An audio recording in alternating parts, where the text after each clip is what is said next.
শুধু তোমারই জন্য ধারাবাহিকের আজকের পর্বে দেখা যায় তিতলিকে ওখান থেকে তাড়িয়ে দিলেও তিতলি ওখান থেকে যায় না। তিতলি হসপিটালের বাইরে ওখানেই দাঁড়িয়ে থাকে, আর মেমো বাইরে বেরিয়ে খুব ভালো করে জানতে পারে যে তিতলি এখানেই এসেছিল। তিতলি থেমে থাকবে না বুঝতে পেরেই মেমো বাইরে বেরিয়ে আসে এবং তিতলিকে বলে, কি ব্যাপার, এখনো এখানে তুমি দাঁড়িয়ে আছো কেন? বেরিয়ে যাও এখান থেকে, আমি যেন তোমার মুখ এখানে আর না দেখি।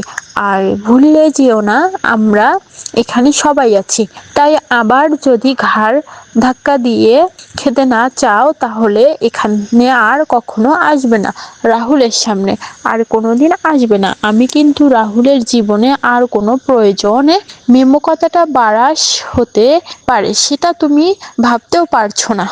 মেমো খুব রেগে যায়, তিতলি বেশ ভয় পেয়ে যায়, তাই তিতলি ওখান থেকে আপাতত চলে যায় আর ভাবতে থাকে, দিদি ভাই করে নে, স্বামী সেবা করে নে, যা করার এরপর তো আমি করব, তাই না? অন্যদিকে দেখা যায় রাহি এবং রাত পার হতে হয়ে ভোর হয়ে যায়। রাহুলের ঘুম ভেঙে যায় আর ঘুম ভাঙতে রাহুল দেখে যে রাহি তার মাকে জড়িয়ে ধরে ঘুমাচ্ছে আর তার মা রাহিকে জড়িয়ে ধরে আছে।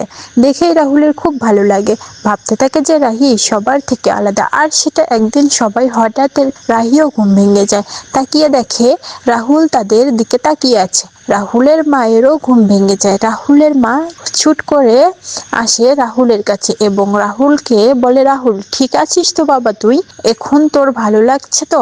রাহুল বলে, হ্যাঁ মা, তুমি চিন্তা করো না।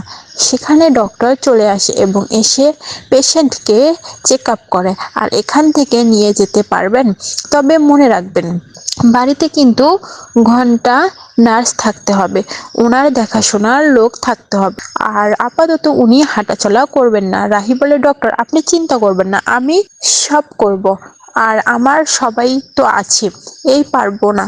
রাহুলের মাথা নেড়ে বলে, পারবো। অনেক টায়ার্ড হয়ে যায় রাহুলের মা।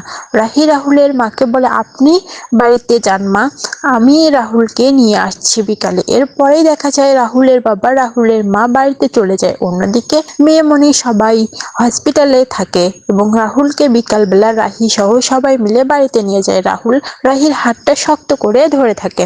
ভিডিওটা ভালো লাগলে অবশ্যই লাইক কমেন্ট করে আপনাদের মতামত জানান আর সাবস্ক্রাইব করে পাশেই থাকুন। আপনাদের সাপোর্টেই আমাদের অনুপ্রেরণা। ধন্যবাদ।